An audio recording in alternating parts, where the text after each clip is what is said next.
What's up, YouTube? This is the Red Dragon, and I'm just out here today trying to explain a little bit about a double din stereo install and how to install a LED light that blinks in your car to give off the impression that you have an expensive car alarm so people don't steal your Hondas.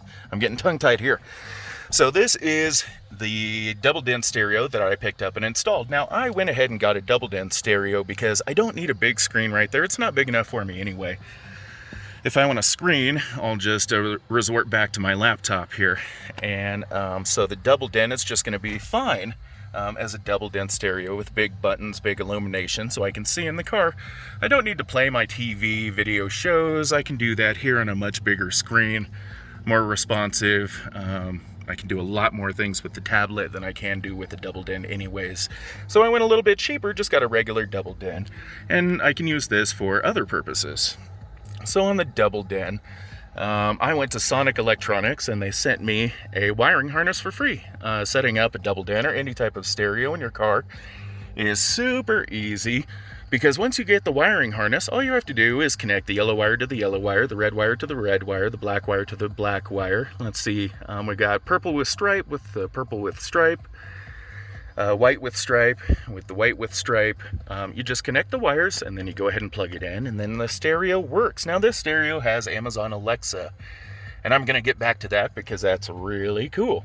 So on this LED, it's right down there. And what I've done here was just go ahead and splice it into where I was installing the stereo anyways. It makes it an easy install for this LED theft deterrent. So what I've got here is I wired up the LED light here has a black wire and a red wire. Now the black wire goes through there and comes back to where I connected it to the stereo. And the black LED wire is connected here to the radio's constant 12 volt red wire, okay? And the red LED wire snakes through the radio and connects back here to the yellow, which is the constant. It's actually kind of an accessory wire. When you press on, this button will activate. So, again, I've got the black wire of the LED hooked up to the red wire of the stereo. There it is. And I've got the red wire of the LED hooked up to the yellow wire of the stereo. All right, there's the LED. I installed it down there. So when I go ahead and turn off the car, that's when we want the LED to turn on. Boom. Nice little theft deterrent, nice and bright. When I turn back on the car, let's just turn it to accessories. Okay, so it turns off, so I can sit here and I acted surprised. No, I knew it was going to turn off. So I can sit here and listen to the radio without that stupid light blinking. And I don't want the light blinking when I'm just sitting in the car or, picking up a burger or whatever I'm doing. So I can go ahead and turn the car on here, and the radio will start up.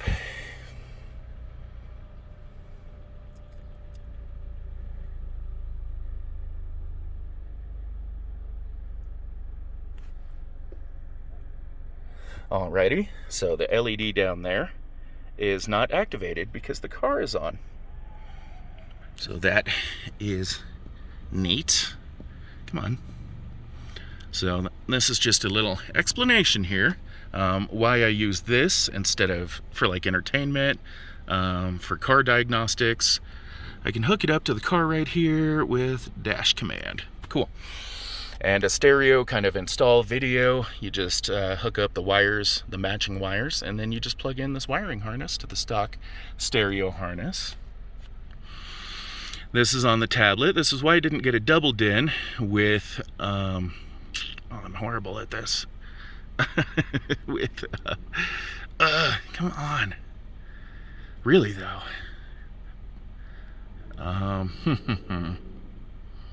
All right, there's got to be, I don't know what's going on. If my fingers are just shitty today. Okay, so if I turn on the Bluetooth, which I just did, now Dash Command will be able to connect to my car, and I'd advise you to go back and watch those videos where I explain how to do so. And that's why I got a regular double den, because I wanted a big screen here, so I don't need a big screen on the double den. It is Alexa capable. Now what we're talking here is about that alarm system. We're back here with Dash Command, and there's a lot of cool information that we can cycle through and see all sorts of statistics that are just insane. Don't pay attention to my miles per gallon. This car has been sitting for like 6 months as I've been doing stuff, you know, out here with COVID.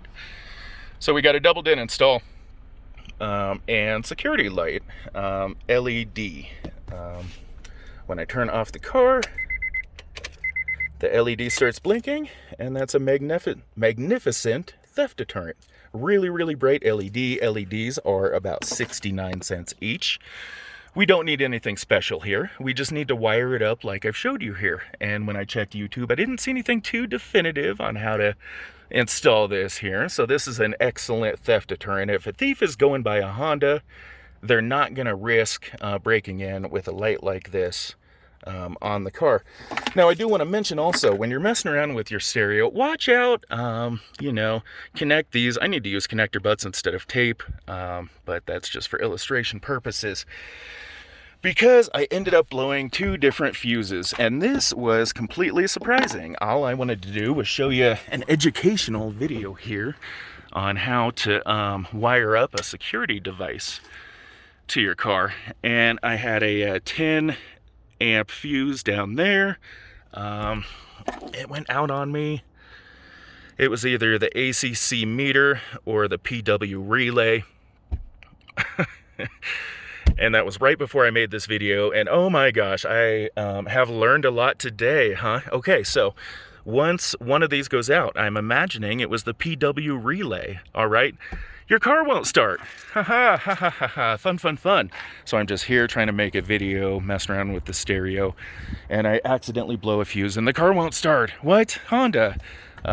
Just because of one fuse, why would you disable the car? It was insane. So I'm imagining it was the PW relay, which has to do with the power. That's why it says power, right? Power relay for setting the security system and locking the car and stuff. And also, this 10 amp fuse right there blew at the exact same time. And with that 10 amp fuse out, I was not able to put my car into drive. It wouldn't go, the shifter wouldn't move anywhere besides park. So that's extremely fun. Just be aware, guys, I'm out here learning with USDM Hondas every day that if either this 10 amp fuse right here blows, or if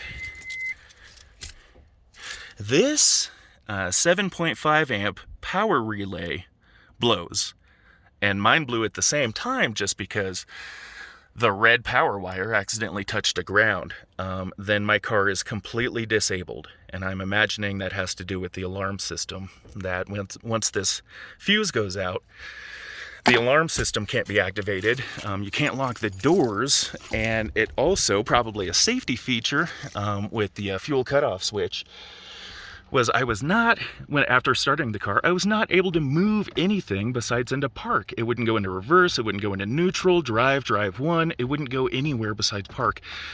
So now I'm stuck here trying to figure out, how do I move my car? How am I gonna do this video? Why is my car disabled all of a sudden from one 10 amp fuse? This is crazy. The point of the video, guys, is learn from my mistake here. I'm always out here learning. Go pick up some fuses for your CRV right now. It would be a darn shame if you got yourself into the same situation that I did and accidentally disable your car when you're just trying to mess around with the stereo. Go ahead and pick up some fuses, guys. This is the Red Dragon. I hope you found this informational, informative, and I hope you guys are deterring thieves out there with a quick 69-cent wire up of an LED light.